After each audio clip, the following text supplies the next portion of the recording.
इक्ष्वाकु वंश में त्रिशंकु नाम के एक राजा हुए। त्रिशंकु की इच्छा सशरीर स्वर्ग जाने की थी, अतः इसके लिए उन्होंने वशिष्ठ जी से यज्ञ करने के लिए कहा।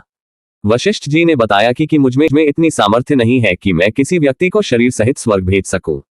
वशिष्ठ जी के असमर्थता प्रकट करने पर त्रिशंकु ने यही प्रार्थना वशिष्ठ जी के पुत्रों से भी की, जो दक्षिण प्रांत में घोर तपस्या कर रहे थे। इस पर वशिष्ठ जी के पुत्रों ने कहा कि अरे मूर्ख, जिस काम को हमारे पिता नहीं कर सके तू उसे हमसे कराना चाहता है। ऐसा प्रतीत होता है कि तू हमारे पिता का अपमान करने के लिए यहाँ आया है। उनके इस प्रकार कहने से त्रिशंकु ने क्रोधित होकर वशिष्ठ जी के पुत्रों को अपशब्द कहे। वशिष्ठ जी के पुत्रों ने रुष्ट होकर त्रिशंकु को चांडाल हो जाने का शाप दे दिया। शाप के कारण त्रिशंकु का सुंदर शरीर काला पड़ गया, सिर के बाल चांडालों जैसे छोटे छोटे हो गए, गले में हड्डियों की माला पड़ गई, हाथ पैरों में लोहे के कड़े पड़ गए। त्रिशंकु का ऐसा वेश देखकर उनके मंत्री तथा दरबारी उनका साथ छोड़कर चले गए। फिर भी उन्होंने सशरीर स्वर्ग जाने की इच्छा का परित्याग नहीं किया। वे विश्वामित्र के पास जाकर बोले कि ऋषिराज, आप महान तपस्वी हैं, मेरी सशरीर स्वर्ग जाने की इच्छा को पूर्ण करके मुझे कृतार्थ कीजिए। विश्वामित्र ने कहा कि राजन, तुम मेरी शरण में आए हो, मैं तुम्हारी इच्छा अवश्य पूर्ण करूंगा। इतना कहकर विश्वामित्र ने अपने उन चारों पुत्रों को बुलाया जो दक्षिण प्रांत में अपनी पत्नी के साथ तपस्या करते हुए उन्हें प्राप्त हुए थे, और उनसे यज्ञ की सामग्री एकत्रित करने के लिए कहा। उन्होंने अपने शिष्यों के द्वारा वशिष्ठ के पुत्रों सहित वन में रहने वाले सब ऋषि मुनियों को यज्ञ में सम्मिलित होने के लिए निमंत्रण भी भिजवा दिया।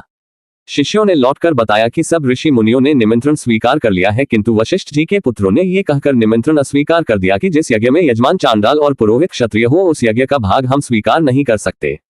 ये सुनकर विश्वामित्र जी ने क्रोध होकर कहा कि उन्होंने अकारण ही मेरा अपमान किया है। मैं उन्हें शाप देता हूं कि उन सबका नाश हो। आज ही वे सब कालपाश में बंध कर यमलोक को जाएं और 700 वर्षों तक चांडाल योनि में विचरण करें। उन्हें खाने के लिए केवल कुत्ते का मांस मिले और सदैव कुरूप बने रहें। इस प्रकार शाप देकर वे यज्ञ की तैयारी में लग गए। शतानंद जी ने आगे कहा, हे राघव, विश्वामित्र के शाप से वशिष्ठ जी के पुत्र यमलोक सिधार गए। वशिष्ठ जी के पुत्रों के परिणाम से भयभीत सभी ऋषि मुनियों ने यज्ञ में विश्वामित्र का साथ दिया।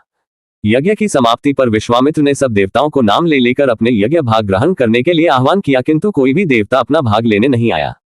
इस पर क्रोध होकर विश्वामित्र ने अर्घ्य हाथ में लेकर कहा कि हे त्रिशंकु, मैं तुझे अपनी तपस्या के बल से स्वर्ग भेजता हूं। इतना कहकर विश्वामित्र ने मंत्र पढ़ते हुए आकाश में जल छिड़का और राजा त्रिशंकु शरीर सहित आकाश में चढ़ते हुए स्वर्ग जा पहुंचे। त्रिशंकु को स्वर्ग में आया देख इंद्र ने क्रोध से कहा कि रे मूर्ख, तुझे तेरे गुरु ने शाप दिया है, इसलिए तू स्वर्ग में रहने योग्य नहीं है। इंद्र के ऐसा कहते ही त्रिशंकु सिर के बल पृथ्वी पर गिरने लगे और विश्वामित्र से अपनी रक्षा की प्रार्थना करने लगे। विश्वामित्र ने उन्हें वहीं ठहरने का आदेश दिया और वे अधर में ही सिर के बल लटक गए। त्रिशंकु की पीड़ा की कल्पना करके विश्वामित्र ने उसी स्थान पर अपनी तपस्या के बल से स्वर्ग की सृष्टि कर दी और नए तारे तथा दक्षिण दिशा में सप्तर्षि मंडल बना दिया। इसके बाद उन्होंने नए इंद्र की सृष्टि करने का विचार किया, जिससे इंद्र सहित सभी देवता भयभीत होकर विश्वामित्र से अनुनय विनय करने लगे। वे बोले कि हमने त्रिशंकु को केवल इसलिए लौटा दिया था कि वे गुरु के शाप के कारण स्वर्ग में नहीं रह सकते थे। इंद्र की बात सुनकर विश्वामित्र जी बोले कि मैंने इसे स्वर्ग भेजने का वचन दिया है, इसलिए मेरे द्वारा बनाया गया ये स्वर्ग मंडल हमेशा रहेगा और त्रिशंकु सदा इस नक्षत्र मंडल में अमर होकर राज्य करेगा। इससे संतुष्ट होकर इंद्रादि देवता अपने अपने स्थानों को वापस चले गए। वार्ता जारी रखते हुए शतानंद जी ने कहा, हे रामचंद्र, देवताओं के चले जाने के बाद विश्वामित्र ब्राह्मणत्व प्राप्त करने के लिए पूर्व दिशा में जाकर पुनः कठोर तपस्या करने लगे। बिना अन्न जल ग्रहण किए वर्षों तक तपस्या करते करते उनकी देह सूखकर कांटा बन गई। इस तपस्या को भंग करने के लिए नाना प्रकार के विघ्न उपस्थित हुए, किंतु उन्होंने उन सबका निवारण किया और वह भी बिना क्रोध किए। तपस्या की अवधि समाप्त होने पर जब वे अन्न ग्रहण करने के लिए बैठे, ज्यों ही प्रथम ग्रास उठाया भी न था कि ब्राह्मण भिक्षुक के रूप में आकर इंद्र ने भोजन की याचना की। विश्वामित्र ने अपना भोजन उस याचक को दे दिया और स्वयं निराहार रह गए। इंद्र को भोजन दे देने के पश्चात विश्वामित्र के मन में विचार आया कि संभवत अभी मेरे भोजन ग्रहण करने का अवसर नहीं आया है, इसलिए याचक के रूप में यह विप्र उपस्थित हो गया। मुझे अभी और तपस्या करना चाहिए।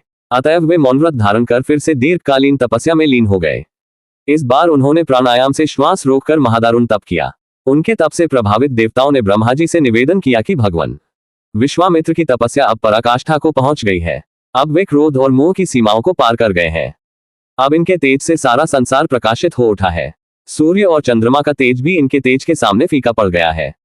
अतएव आप प्रसन्न होकर इनकी अभिलाषा पूर्ण कीजिए। देवताओं के इन वचनों को सुनकर ब्रह्मा जी उनसे देवताओं को साथ लेकर विश्वामित्र जी के पास पहुंचे और बोले कि हे विश्वामित्र, निसंदेह तुम्हारी तपस्या प्रशंसनीय है। हम तुमसे अत्यंत प्रसन्न हैं और तुम्हें ब्राह्मण श्रेष्ठ की उपाधि प्रदान करते हैं। तुम संसार में महान यश के भागी बनोगे। ब्रह्मा जी से यह वरदान पाकर विश्वामित्र ने कहा कि हे भगवान, जब आपने मुझे यह वरदान दिया है तो मुझे ओंकार, षट्कार तथा चारों वेदों का ज्ञान भी प्रदान करें। प्रभु, अपनी तपस्या को मैं तभी सफल समझूंगा जब वशिष्ठ जी मुझे ब्राह्मण और ब्रह्मर्षि स्वीकार करेंगे। विश्वामित्र की बात सुनकर समस्त देवताओं ने वशिष्ठ जी के पास जाकर उन्हें सारा वृतांत सुनाया। उनकी तपस्या की कथा सुनकर वशिष्ठ जी स्वयं विश्वामित्र के पास पहुंचे और उन्हें अपने हृदय से लगाकर बोले कि विश्वामित्र जी, आप वास्तव में ब्रह्मर्षि हैं। मैं आज से आपको ब्राह्मण स्वीकार करता हूं। हे रघुनंदन, इतनी कठोर तपस्याओं एवं भारी संघर्ष के पश्चात विश्वामित्र जी ने यह महान पद प्राप्त किया है। ये बड़े विद्वान, धर्मात्मा, तेजस्वी एवं तपस्वी हैं। राजा जनक भी शतानंद द्वारा वर्णित विश्वामित्र जी की कथा सुन रहे थे। वे बोले, हे कौशिक, मैं आपको और इन राजकुमारों को मिथिला में पाकर कृतार्थ हो गया हूं। अब अधिक समय व्यतीत हो चला है। भगवान भास्कर अस्ताचल की ओर जा रहे हैं। संध्या उपासना का समय हो गया है, इसलिए मुझे आज्ञा दीजिए। प्रातःकाल पुनः आपके दर्शन के लिए आऊंगा। इस प्रकार मुनि से आज्ञा ले राजा जनक अपने मंत्रियों सहित विदा हुए। विश्वामित्र जी भी दोनों राजकुमारों के साथ अपने निश्चित स्थान के लिए चल पड़े।